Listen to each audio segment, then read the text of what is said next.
Friends and welcome to my channel. मैं हूं देवांश सक्सेना और आज हम लोग क्लास 7 की मैथ्स का चैप्टर डेटा हैंडलिंग पढ़ेंगे। इस वीडियो में हम लोग एक्सरसाइज 3.3 कवर करेंगे। सो एक्सरसाइज 3.3 का क्वेश्चन नंबर 1 है use the bar graph figure 3.3 to answer the following question. तो हमें इधर एक बार ग्राफ गिवन है फिगर 3.3। हमें इस बार ग्राफ को यूज़ करके दोनों क्वेश्चंस का आंसर देना है।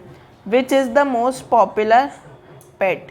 तो हमारे पास इधर इस ग्राफ में सबसे लंबा बार किसका है? कैट्स का। तो cat is the most popular pet आ जाएगा हमारा इधर आंसर। फिर है how many students have dog as pet. तो इधर डॉग्स का हमारे पास क्या है? ग्राफ 8 पे है। तो 8 students have dog as pet. Okay, so ये था आपका क्वेश्चन नंबर 1। अब क्वेश्चन नंबर 2 की तरफ बढ़ते हैं।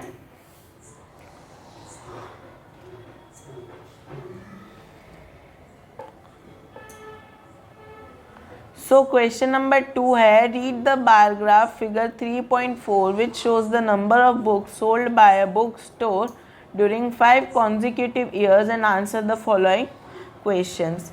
तो हमें इधर एक बार ग्राफ गिवन है, ये फिगर 3.4। हमें इसको एक रेफरेंस मान के बताना है कि एक बुक स्टोर में 5 साल में कितने बुक्स सोल हुई और फिर हमें आंसर करना है।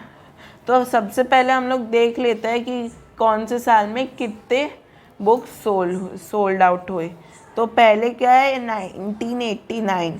तो 1989 अगर हम देखें तो ये कुछ 175 के आसपास है। फिर है हमारे पास 1990। तो 1990 भी क्या है? 475 के आसपास है अगर आप स्केल से नापो तो। फिर 1991 क्या है? 300 के एकदम सीध में। 225 क्या है? वो 1992 में 225 बुक्स ऑलमोस्ट सोल्ड आउट हुई थी और 600 बुक्स सोल्ड आउट हुई थी 1993 में। ओके, सो अब हम लोग इसके क्वेश्चंस करते हैं।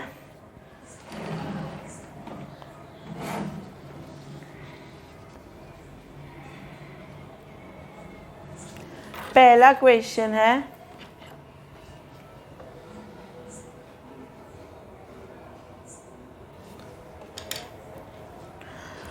about how many books were sold in 1989, 1990 and 1992। सो 1989 में कितनी बुक्स सोल्ड हुई थी? फर्स्ट 1989 में हमारी 175 बुक्स सोल्ड आउट हुई थी, ठीक है। फिर 1990 में 475 बुक्स एंड 1992 में कितनी बुक्स सोल्ड आउट हुई थी? 225, ठीक है। तो ये हमारे क्वेश्चन नंबर 2 का फर्स्ट पार्ट होता है कंप्लीट। अब सेकंड देख लेते हैं। सेकंड क्वेश्चन है in which year was about 475 books sold, about 225 books sold। तो 475 बुक्स कब सोल्ड आउट हुई थी? इधर लिखा है 1990 में। सो 475 books were sold out in 1990। Okay, और 225 बुक्स कब सोल्ड आउट हुई थी? 1992 में। Okay, so this was question number 2 का पार्ट 2। अब हम लोग थर्ड पार्ट पे बढ़ते हैं। सो गाइस, थर्ड क्वेश्चन आपका है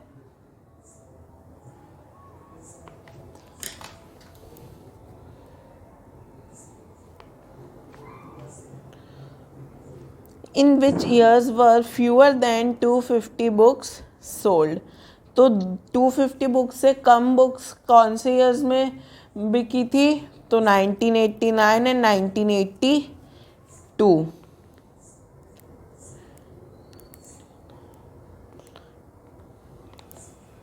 okay, can you explain how you would estimate the number of books sold in 1989? तो इसके लिए हम लोग ग्राफ पे चलते हैं।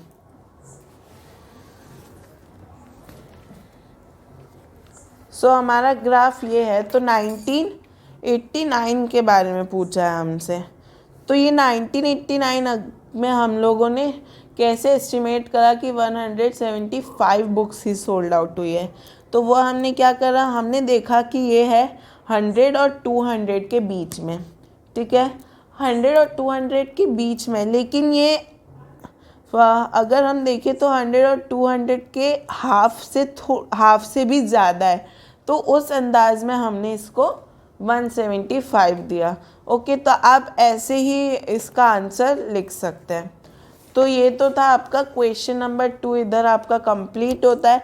अब क्वेश्चन नंबर 3 की तरफ बढ़ते हैं। So guys, question number 3 says number of children in 6 different classes are given below. Represent the data on a bar graph. तो हमारे पास इधर एक टेबल गिवन है जिसमें क्लास और उस क्लास में कितने बच्चे हैं वो गिवन है।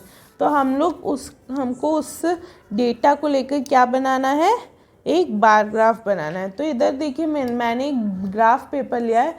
तो एक बार ग्राफ बनाने के लिए आपको क्या क्या चाहिए, एक स्केल और एक पेंसिल। आप पेंसिल का यूज़ करेंगे, इधर मैंने पेन यूज़ करा है ताकि आपको वो सब कुछ अच्छे से क्लियर से दिखे जो भी मैं इधर बना रहा हूँ। ओके, सो बुक को थोड़ी देर कर देते हैं साइड में और बनाना शुरू कर देते हैं, ठीक है। इधर मैंने इधर सिर्फ 5 लाइन छोड़ी है नीचे से, 1 2 3 4 5। और अब मैं इधर बनाऊंगा एक एक्स एक्सिस,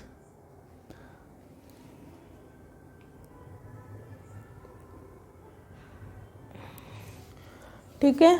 तो एक एक्स एक्सिस इधर बन गई और इसको नेम भी कर दिया। अब मैं बनाऊंगा एक वाई एक्सिस,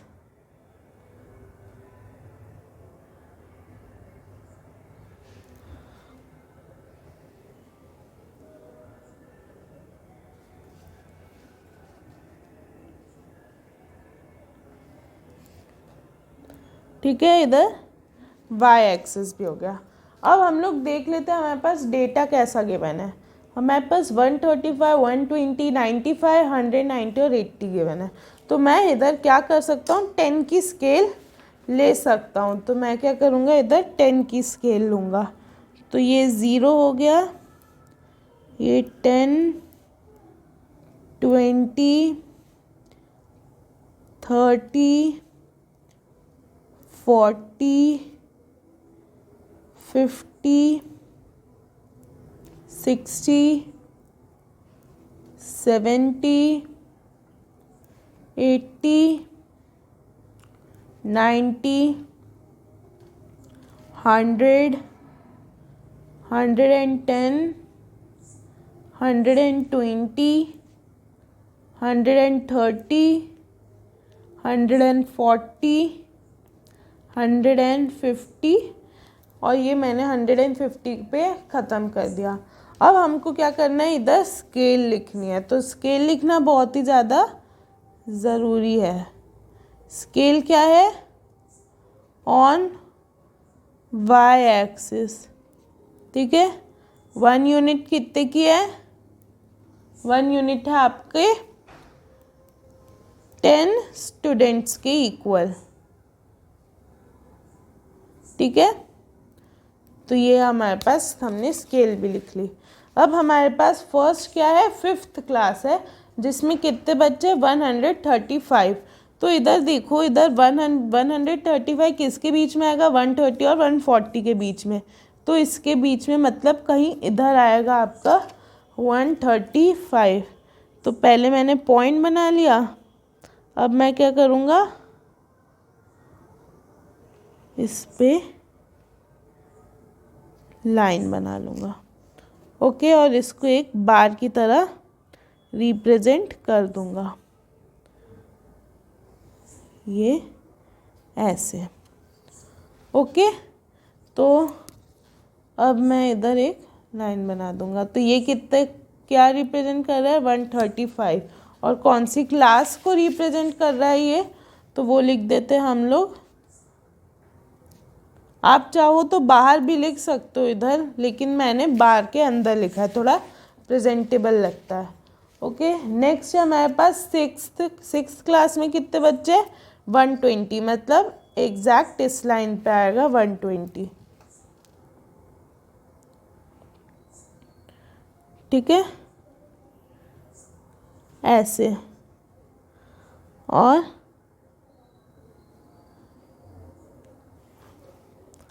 इस लाइन पे। अब इसको इधर से ज्वाइन कर देते हैं, तो इधर आ गया 120। ओके, तो मेरे पास इधर आ गया 120, और ये कौन सी क्लास है, सिक्स्थ क्लास है, तो इधर SIXTH, सिक्स्थ लिख दिया। अब है हमारे पास क्लास सेवेंथ, जिसमें है 95 स्टूडेंट्स, तो ये किसके बीच में आएगा, 90 और 100 के सेंटर में हमारे पास 95 आएगा। ये देखिए ऐसे।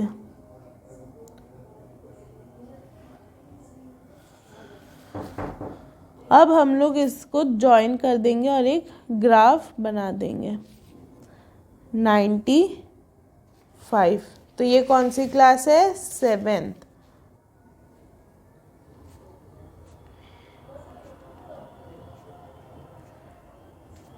ओके, अब हमारे पास कौन सी क्लास है, एट्थ, जिसमें 100 स्टूडेंट्स है, तो ये मैंने इधर 100 का बार बना लिया। ओके, अब इसको हम लोग ज्वाइन कर देते हैं, तो ये कितना हो जाएगा, 100 का बार है, तो ये हमारा 8th क्लास हो जाएगा। EIGTGHTH। ओके, तो 8th क्लास भी हो गई। अब है हमारे पास 9th क्लास, जिसमें 90 स्टूडेंट्स है, तो ये हमने 90 का बार बना लिया, और ये हो गया 90। ठीक है, तो ये कौन सी क्लास है, 9th, TH 9th। Okay, last हमारे पास है 80। ठीक है, तो ये 80 हो गया। कौन सी क्लास है ये है 10th क्लास, तो मैं इधर लिख देता हूँ TENTH। तो अब आप सोचोगे कि ग्राफ हो गया ख़त्म, नहीं, इधर हमें लेबलिंग करना है कि ये क्या है। इधर क्या है, हमारी क्लासेस, तो मैं इधर लिख देता हूँ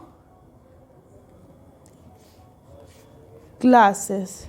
ठीक है, और इधर हमारी क्या है, वाई एक्सिस पे हमारे स्टूडेंट्स, नंबर ऑफ स्टूडेंट्स।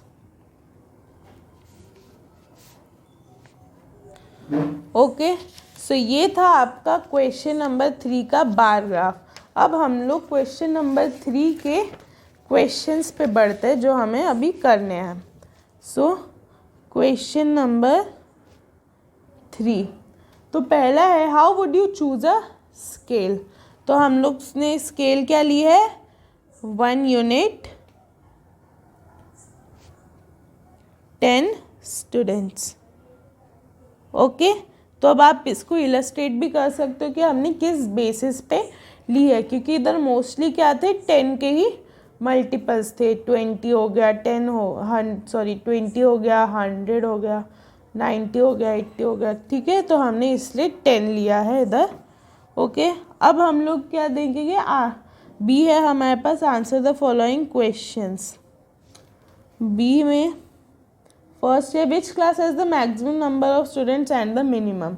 तो मैक्सिमम हमारे पास, हम ये ग्राफ देख के बता सकते कहाँ है, in class 5th। So maximum हो गया हमारा 5th क्लास में, ठीक है। और मिनिमम क्या हो जाएगा फिर?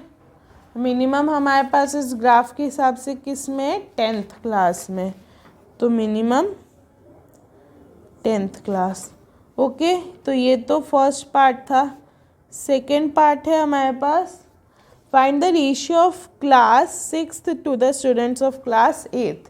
6th के कितने है रेशियो, मतलब 6th के 120 है इस टू 8th के कितने है 100। तो ये हो जाएगा 120 अपॉन 100। 0 से 0 कैंसिल, ये 1 टाइम्स और ये सॉरी ये 5 टाइम्स और ये 6 टाइम्स। तो रेशियो क्या आ जाएगा? 6:5। Okay, so this was question number 3. Now let's move to question number 4. So guys, हमारे पास question number 4 है, the performance of a student in first term and second term is given. Draw a double bar graph choosing appropriate scale and answer the following. तो हमें एक double bar graph बनाना है इस data को लेकर। एक बच्चा है जिसने 2 टर्म के एग्ज़ाम दिए, फर्स्ट टर्म और सेकेंड टर्म, और उसके इन 5 सब्जेक्ट में ये मार्क्स है दोनों टर्म्स में। तो उसको लेकर हमें एक डबल बार ग्राफ बनाना है। तो कैसे बनाएंगे हम लोग देख लेते हैं। इधर मैंने स्ट्रक्चर इसका एक बना के तैयार कर दिया है।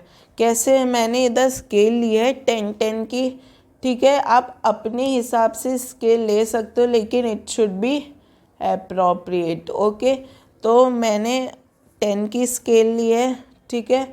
और इधर मैंने सब्जेक्ट्स रखे हैं एक्स एक्सिस पे और वाई एक्सिस पे मार्क्स रखे हैं। ओके, मार्क्स जो भी उसको ऑब्टेन हुए वो मार्क्स मैंने इधर रखे हैं। ओके, अभी मैंने सिर्फ इतना ही बनाया है। अब हम लोग ऐसा करते हैं, स्केल लिख लेते हैं। So scale equals to 1 unit. 1 unit किसको दर्शाता है? 10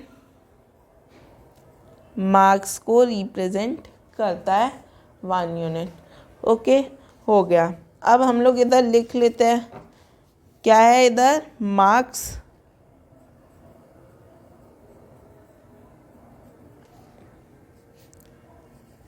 मार्क्स और इधर क्या है? सब्जेक्ट्स।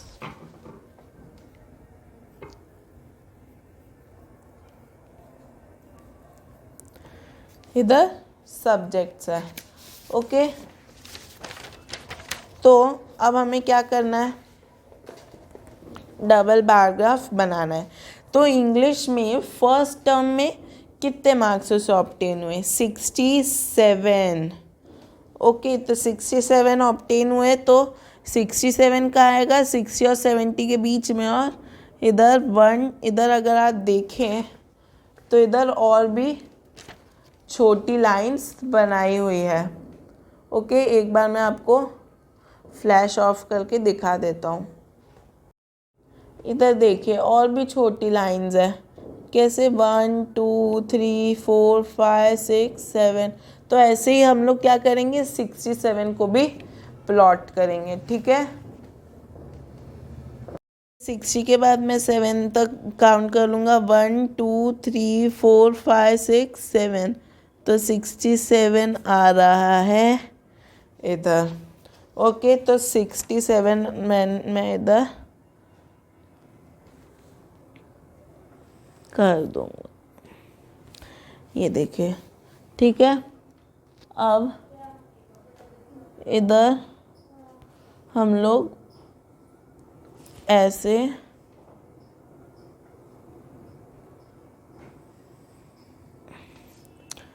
ठीक है। तो ये हमारा टर्म 1 का बार ग्राफ बन गया। अब हमें बनाना है टर्म 2 का, जिसमें कितने मार्क्स आए हैं? 70 मार्क्स। तो इधर 70 मार्क्स का ग्राफ बना दिया।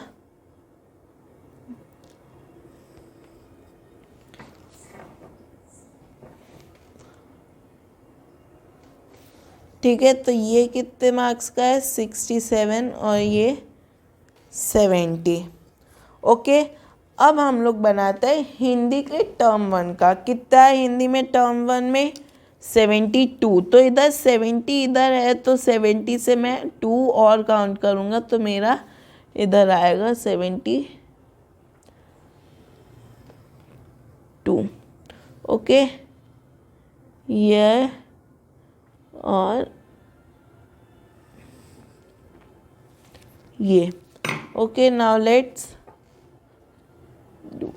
ये हमारा बार ग्राफ बन गया फॉर 72। ओके, अब हमारे पास हिंदी में टर्म 2 के कितने मार्क्स है? 65। तो 65 इधर है।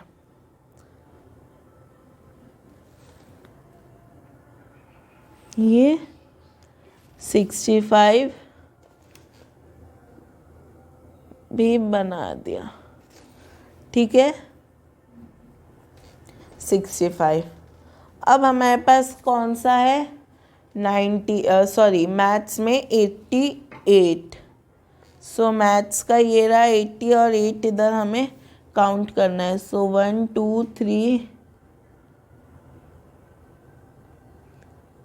80 हमारा ये रहा।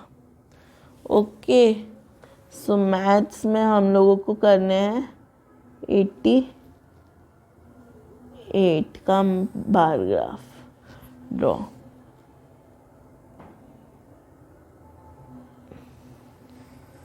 ये 88 का भी बार ग्राफ ड्रॉ कर लिया, ठीक है। फिर कितना है? 95। ये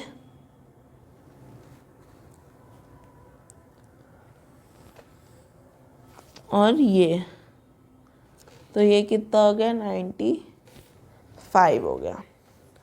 ओके, नेक्स्ट है हमारे पास 85। किसके मार्क्स? 81 साइंस के मार्क्स, ठीक है। तो 81 हम लोग इधर प्लॉट कर लेते हैं।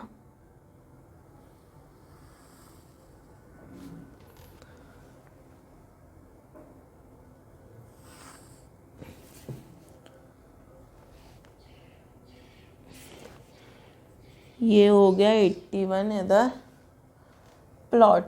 ओके, अब हमारे पास क्या है? 81 के बाद 85 है टर्म 2 का। सो इधर 85 ये रहा।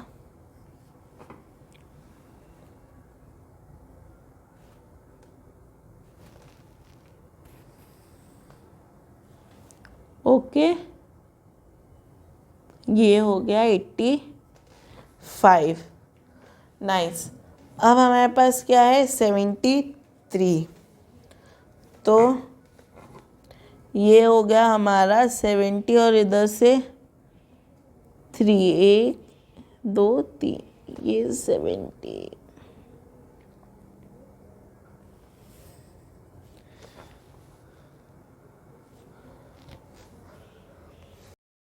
सो इधर अब हम लोग क्या बना रहे हैं? 73 के लिए। तो मैंने एक लाइन इधर खींच दी है, अब मैं क्या करूँगा? दूसरी भी इधर खींच दूँगा। सॉरी, मेरे को फ्लैश बंद करना पड़ा क्योंकि उसकी वजह से मेरे ग्राफ्स एक्यूरेट नहीं बन पा रहे थे। ओके, तो ये हो गया 73। आई होप आपको क्लियरली दिख रहा है कैसे 73 बनाया। फिर क्या है? 75 है, ठीक है। तो इधर 75 बढ़ा दिया और इधर भी 75 करके 7 5 75। ओके, अब हम लोगों को एक और काम करना है। हम लोगों को दोनों टर्म 1 और टर्म 2 में डिस्टिंग्विश करने के लिए कुछ इनमें हम लोग कुछ भी फिल कर सकते हैं। जैसे टर्म 1 के जो भी बॉक्सेस होंगे उनमें कुछ ऐसा बना होगा, ठीक है। और जो टर्म 2 के होंगे उनमें कुछ ऐसा बना होगा,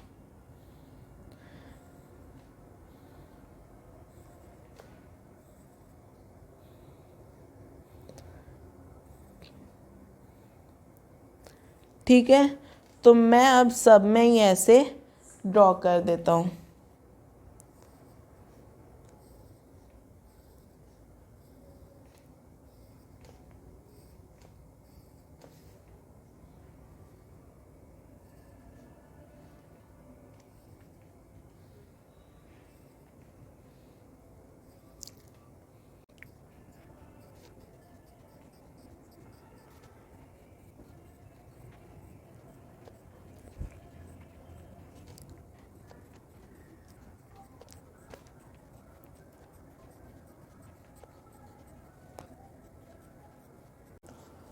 ओके, सो इधर मैंने टर्म 1 के लिए ये डिज़ाइन चूज़ किया और टर्म 2 के लिए ये डिज़ाइन। तो अब हमें इधर एक और बॉक्स क्रिएट करना है, रफ भी कर सकते हैं। और मैं इधर लिख दूंगा जिसमें भी ये डिज़ाइन है वो किसके मार्क्स है, फर्स्ट टर्म के, ठीक है। और जिसमें भी डिज़ाइन ये है वो किसके मार्क्स है, सेकेंड टर्म के। ओके, तो ये हमारे पास हमारा बार ग्राफ पूरा कंप्लीट हो गया। सो दिस वाज क्वेश्चन नंबर 4 का बार ग्राफ। अब हमें क्या करना है, इससे रिलेटेड क्वेश्चन करना है, ठीक है। तो इससे रिलेटेड क्वेश्चन क्या है देख लेते हैं। सो हमारे पास क्या है, क्वेश्चन नंबर 4 है। क्वेश्चन नंबर 4 का कौन सा question, first, in which subject has the child improved his performance the most. किस सब्जेक्ट में सबसे ज़्यादा परफॉर्मेंस इस बच्चे की हुई है, इम्प्रूव। तो किस सब्जेक्ट में, मैथ्स में, क्योंकि मैथ्स में टर्म 2 और टर्म 1 का क्या जो डिफरेंस है वो क्या है, सबसे ज़्यादा है। कितना डिफरेंस है, 7 मार्क्स का डिफरेंस है, इसलिए इधर हम लोग लिख देंगे मैथ्स, ठीक है। आप कैलकुलेट करके भी देख सकते हो। सेकेंड हमारे पास क्या है question, in which subject is the improvement the least. Improvement सबसे कम किस सब्जेक्ट में है, ठीक है। तो इंग्लिश में तो इनका डिफरेंस क्या है, 3 है। हिंदी में तो इम्प्रूवमेंट है ही नहीं, ठीक है। मैथ्स में क्या है, 7 है।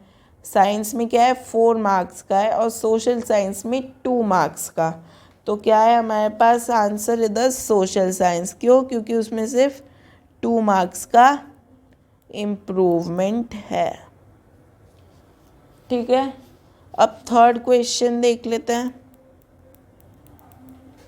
थर्ड क्वेश्चन है, has the improvement gone down in any subject. हाँ, हिंदी में तो इम्प्रूवमेंट डाउन हो गए क्योंकि 72 से कम 65 आ गया। तो इधर हम लिख देंगे येस इन हिंदी।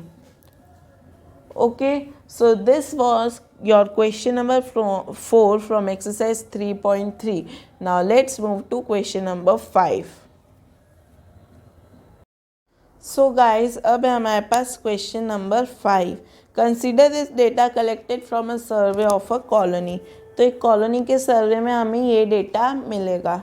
तो क्या है डेटा, फेवरेट स्पोर्ट हमारे पास क्या है, 5 है, cricket, basketball, swimming, watching, athletics. अब सबसे पूछा कौन वॉच करेगा, मतलब कौन टीवी पे देखेगा और कौन पार्टिसिपेट करेगा। तो बस वही डेटा हमें इधर गिवन है। तो फर्स्ट क्वेश्चन है, draw double bar graph choosing an appropriate scale. तो अब हम लोग एक डबल बार ग्राफ क्रिएट करेंगे। सो इधर हमारे पास क्या है, डबल बार ग्राफ में मैंने बेस बना के तैयार कर दिया। और अगर आप एग्ज़ाम में सिर्फ इतना ही बना के आते हो तो आपके 5 मार्क्स के बार ग्राफ में से 2.5 मार्क्स तो यूं ही मिल जाएंगे आपको, ओके। लेकिन हमको क्या चाहिए, फुल मार्क्स चाहिए बार ग्राफ में, इसलिए क्योंकि एनसीईआरटी में इसके बहुत सारे प्रैक्टिस क्वेश्चंस गिवन हैं। सो क्या है हमारे पास, क्रिकेट में पहले वॉचिंग ले लेते हैं। वॉच कितने लोग करते हैं, 1240, मतलब 1240। तो 1240 आपका आएगा इधर। तो हम लोग क्या कर लेते हैं, 1240 पर एक बार ग्राफ बना लेते हैं।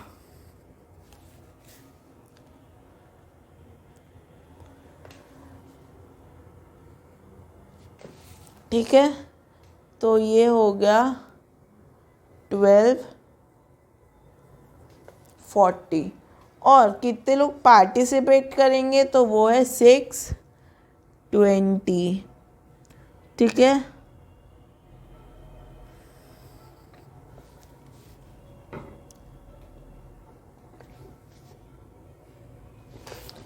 ऐसे।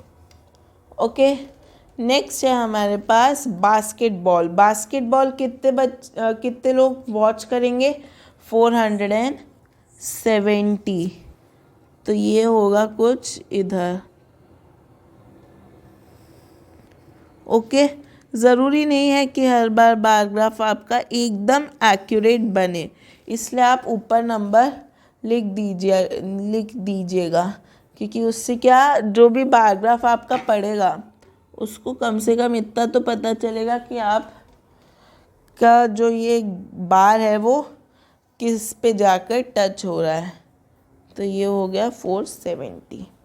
ओके, और 320 हमारे पार्टिसिपेट करेंगे।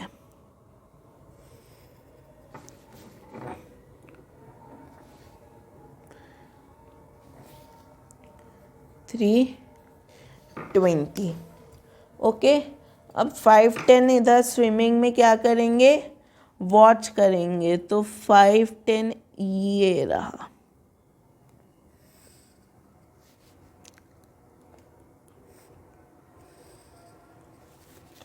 ये आपका 510 का बार ग्राफ भी बन गया। और कितने लोग पार्टिसिपेट करेंगे? 320।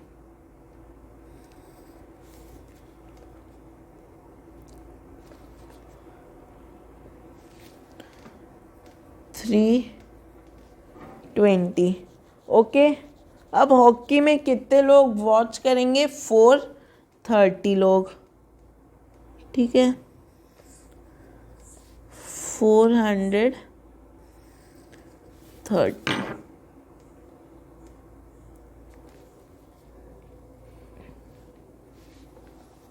ओके, ये हो गया। तो ये क्या बन गया आपका? 430 का ग्राफ बन गया। ओके, 430 के बाद है 250 लोग इधर पार्टिसिपेट करेंगे। सो ये 250 का भी बन गया। Got it. अब एथलेटिक्स की बारी। 250 लोग ये देखेंगे एथलेटिक्स।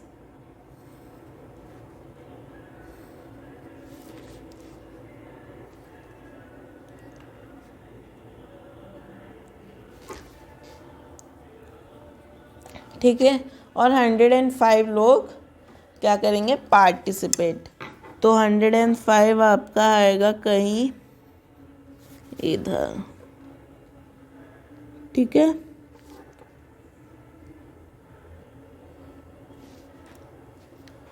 Hundred and 5। ओके, अब हमारे पास क्या बचा? अब हमको क्या करना है? डिफ्रेंशिएट करेंगे हम कि कौन सा क्या है। तो ये क्या है? This is for watching. तो वॉचिंग वाले में हम लोग क्या कर देते हैं? डिज़ाइन ऐसी।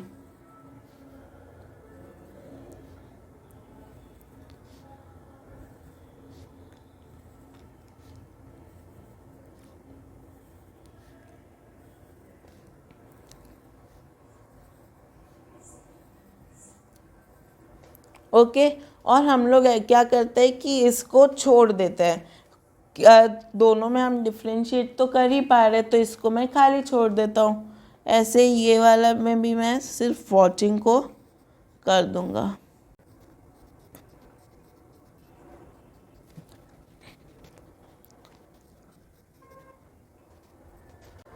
ओके, सो इधर हमारे पास जो भी लाइनिंग वाले वो क्या है, फॉर वॉचिंग, एंड जो भी खाली है दोज आर फॉर पार्टिसिपेटिंग। तो इधर मैं एक बॉक्स बना के इधर लिख देता हूँ, जिसमें भी ऐसी डिज़ाइन है वो है for watching.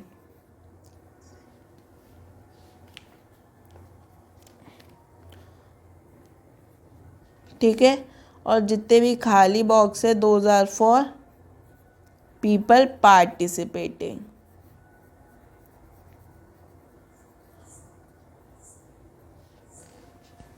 Okay, so guys this was question number 5 का बार ग्राफ।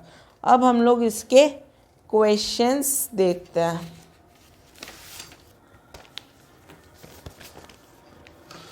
तो क्वेश्चन नंबर 5 का second, which sport is most popular, कौन सा है सबसे ऊंचा, किसका है, क्रिकेट का। तो क्रिकेट आएगा इधर आंसर। सेकेंड क्वेश्चन है, which is the more preferred watching और पार्टिसिपेटिंग। तो अगर हम पूरे बार ग्राफ को देखें तो सबसे ज़्यादा ऊंचा बार ग्राफ किसका है, सिर्फ वॉचिंग के ही सबसे ऊंचे बार ग्राफ है। तो क्या ज़्यादा प्रेफर हुआ है, वॉचिंग। ओके, अब आपको समझ आया कि बार ग्राफ हम लोग कैसे यूज़ करते हैं। देख के हमें इधर पता चल जाता है कि क्या होगा answer. Okay, so this was question number 5। Now let's move to question number 6। So guys question number 6 है हमारे पास, take the data giving the minimum and maximum temperature of various cities given in the beginning of this chapter, table 3.1, plot a double bar graph using the data and answer the following। तो हमारी इस book में जो table 3.1 given है इस chapter के beginning में, मतलब आपकी बुक के पेज नंबर 57 पे ये हमारे पास टेबल 3.1 गिवन है। हमें इसी को बेस लेकर बार ग्राफ बनाना है। ठीक है, तो क्या होगा बार ग्राफ में, देख लो। कुछ ऐसा बनेगा आपका बेस। ठीक है, मैंने क्या करा, इधर सब सिटीज़ का नाम और इधर टेम्परेचर लिख दिया। तो इधर मैं क्या लिख दूँगा, सिटीज़। ठीक है, इधर क्या है, टेम्परेचर।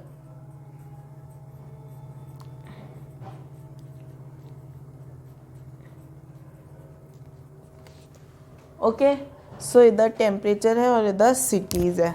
अब हम लोगों को डबल बार ग्राफ बनाना है। तो अहमदाबाद का मैक्सिमम टेम्परेचर क्या है, 38। तो इधर हम 30 पे पहुँचे, फिर इधर 8 पे पहुँचे। तो इधर मैं 8 पे क्या बना लूँगा, लाइन।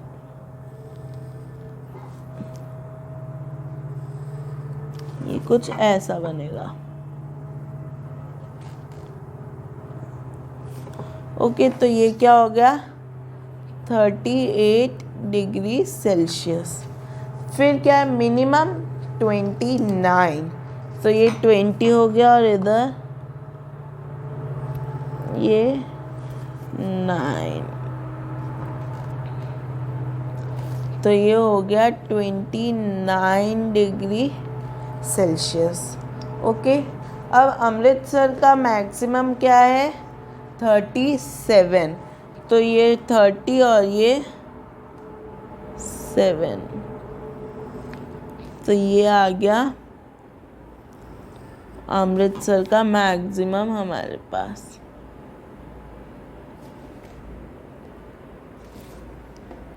ठीक है, तो ये हमारे पास 37 डिग्री सेल्सियस आ गया। अब इधर जो मिनिमम है वो क्या है, 26 डिग्रीज़ है। तो 26 हम लोग इधर बना लेंगे।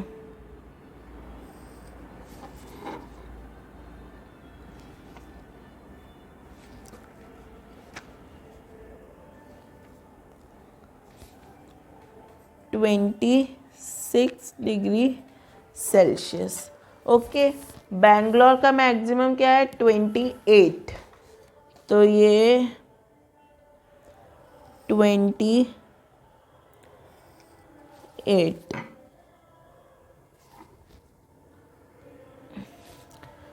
ठीक है,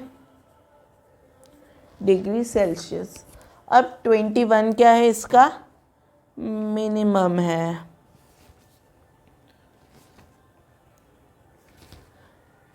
degree Celsius.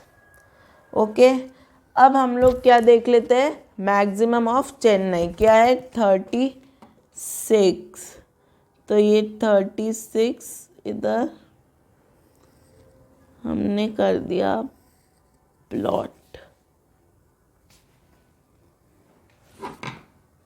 36 degree Celsius. Okay, and इधर मिनिमम क्या है 27, सॉरी,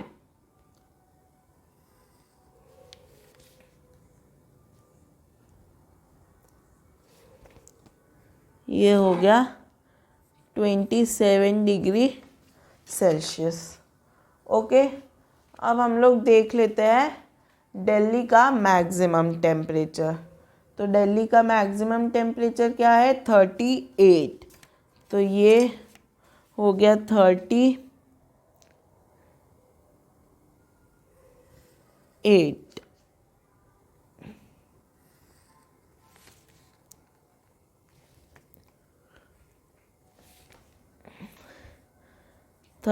डिग्री सेल्सियस। और मिनिमम क्या है 28, सो ये हो गया 28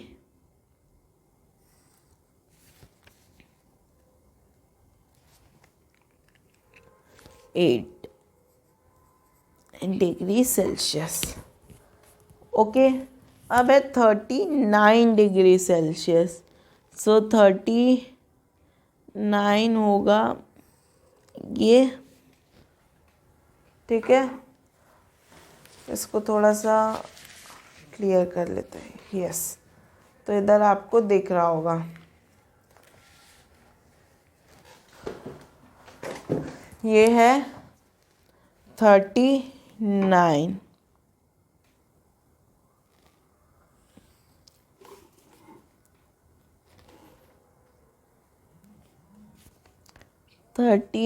degree Celsius.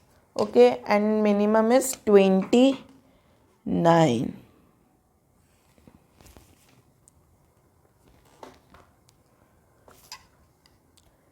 29 degree Celsius. Okay, Jammu में है 41 डिग्रीज मैक्सिमम।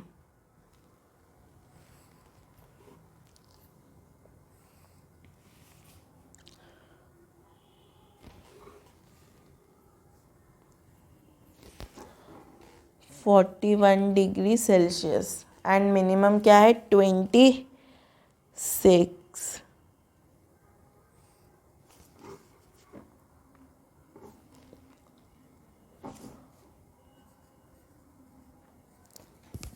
ओके, मुंबई में मिनिमम मैक्सिमम क्या है 32,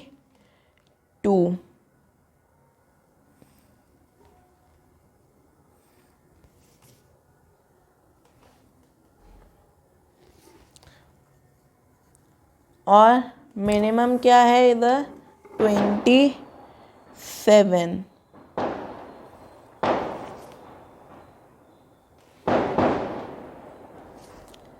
तो ये हो गया 27 डिग्री सेल्सियस। ओके, तो इधर हमारा बार ग्राफ बन के कंप्लीट होता है। अब इसकी क्वेश्चंस पे पढ़ते हैं। So question number 1 says which city has the largest difference in minimum and maximum temperature. तो इधर हम लोग देख के ही बता सकते कि जम्मू के मिनिमम और मैक्सिमम टेम्परेचर में क्या है, सबसे ज़्यादा डिफरेंस है। क्यों? क्योंकि इनके बार की हाइट्स में बहुत ज़्यादा डिफरेंस है, इसलिए इसका आंसर आएगा जम्मू।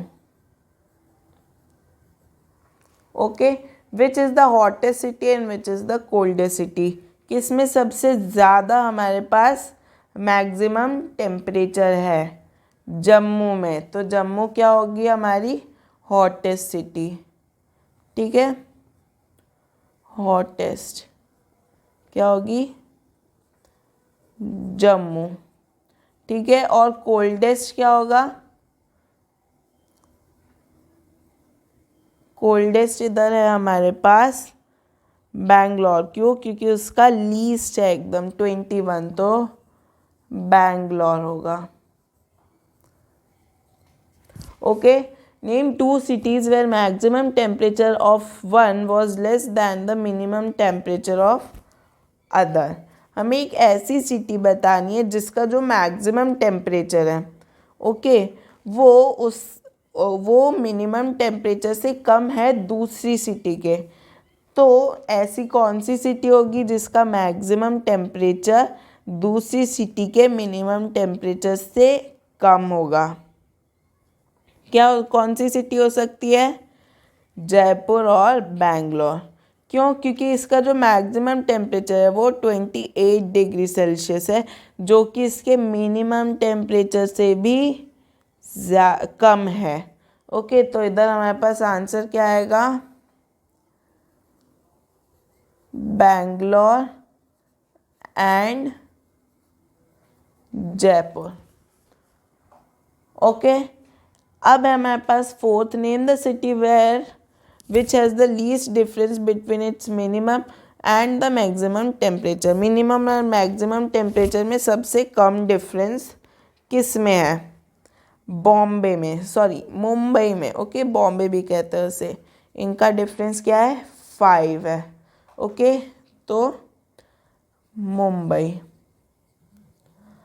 अब इसमें जो ये हमारे पास बार ग्राफ है, इसमें मैं एक चीज़ आपको बताना भूल गया कि हम लोगों को या तो शेड या तो कोई भी ड्राइंग हमें किसी एक में बनानी पड़ती है, ताकि हम लोग डिफ्रेंशिएट कर सके कौन सा मैक्सिमम है और कौन सा मिनिमम है।